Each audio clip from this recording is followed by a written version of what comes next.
Hey, what's good, y'all? Welcome back to the big show. As I promised last time, I said if you want any video, please comment down below. And one of my friends actually commented and said that I should talk about my US Embassy, the interview experience. And I'm here to explain what happened. I've been to the US Embassy 3 times. So the first time that I went to the US Embassy, I was going there to pursue a J-1 visa. So when I was in high school, I was fortunate to be able to be selected for a study abroad, which was fully funded by the US Department of State, by the AFS Kenya, which stands for the American Field Service.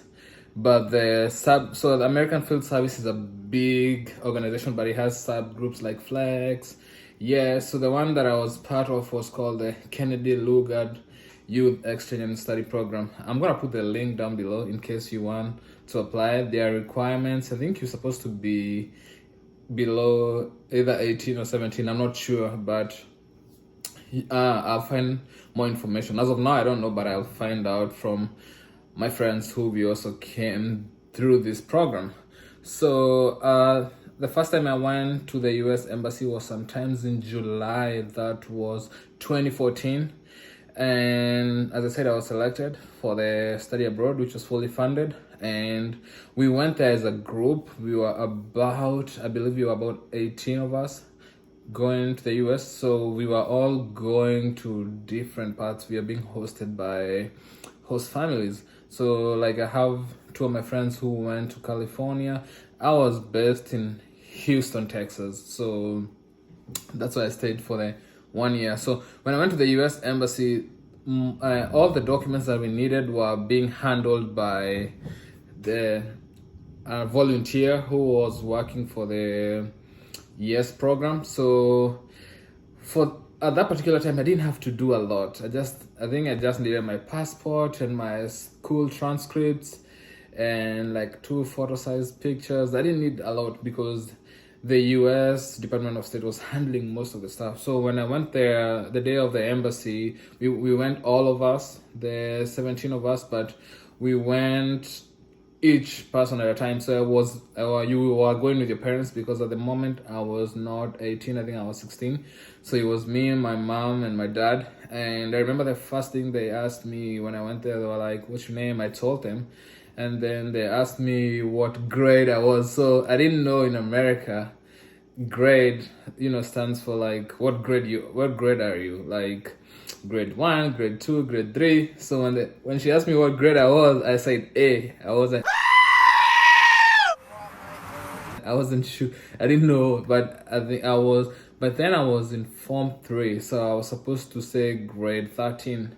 So I didn't, but she corrected me, and then she asked me where I was going. I told her I was going to Houston, Texas. She asked me when I applied for the exchange program, and then I told her. So it just took like a minute or so, and then they told me your visa is approved.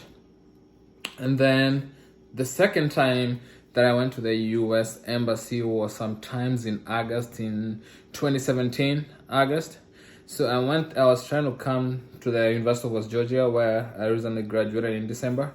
So when I went to the embassy this time, my visa was denied. So, and I had all the documents, I believe. I carried my passport, I had the DS-160, I had the bank statements, I had the I-20, I had all the documents required. I think I have a video that talks about all the documents that you're required to carry somewhere. One of my videos, I think I'm gonna put the link below so that you can look at it.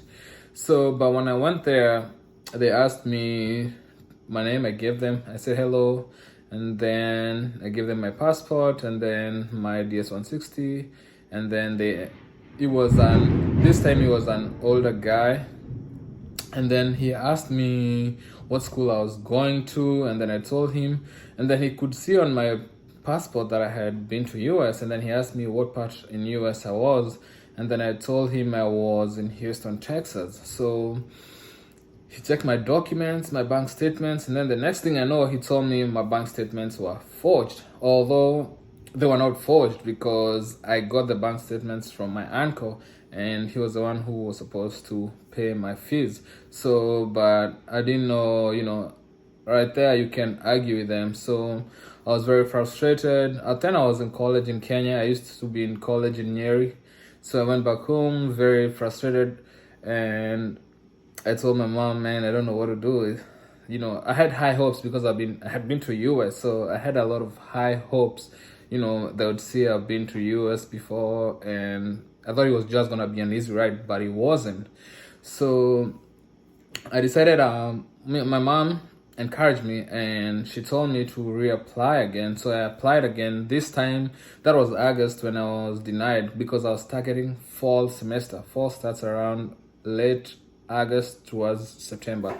So I realized, if I want to reapply, I should target the spring semester, which starts in January. So I went back to school very frustrated, and then my mom gave me the money, and then I went and reapplied, but this time I reapplied for December, I think. Hey, what's good, y'all? Sorry about that. My camera went off without me realizing, so I had to re-record this. I was done, but I'm just gonna go from where I stopped.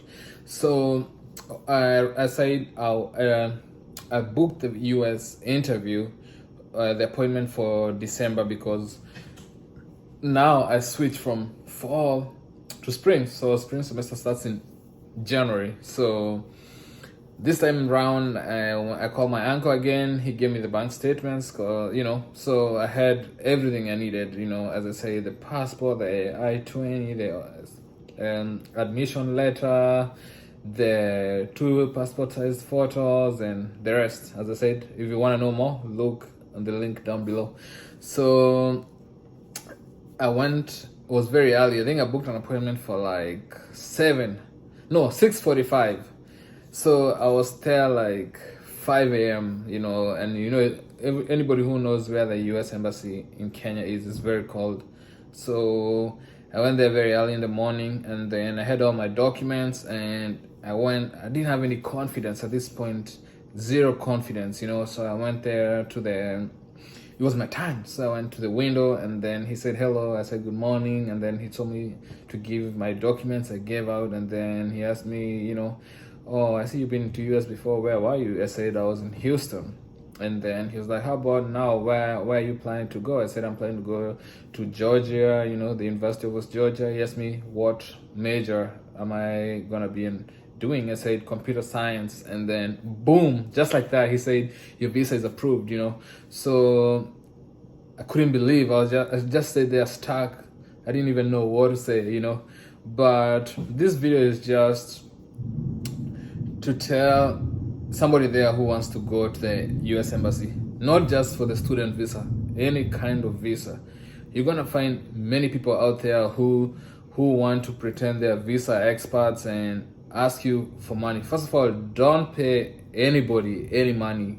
So for them just to tell you, the documents required, all the documents that are required are in Google and in my video that I'm gonna put the link down below. So at the US Embassy, you never know what they're gonna tell you. The only thing you can do is practice your answers. Just know what you're gonna tell them. Just have the proper documentation, and the rest leave it to them, because you can have it's upon the consular officer to say whether you have the visa or not. It's upon them. So all these people, even if you pay them money, they're not gonna give you any visa. It's upon the consular officer to decide whether you're getting the visa or not. So I repeat, don't pay anybody. Just go on Google, YouTube. You're gonna find lots of information, and people are gonna tell you what you need to take. So don't really pay anybody, because they're not. If they are gonna give you the visa, then I would say pay them. But they're not giving you the visa. It's gonna be the consular officer to determine whether you get the visa or not. Let me know if you like the video. Please give me the likes, give me that thumbs up, because it helps other people like you to get this video. And please comment down below. Let me know other videos that you want me to drop, and see you next time. Bye.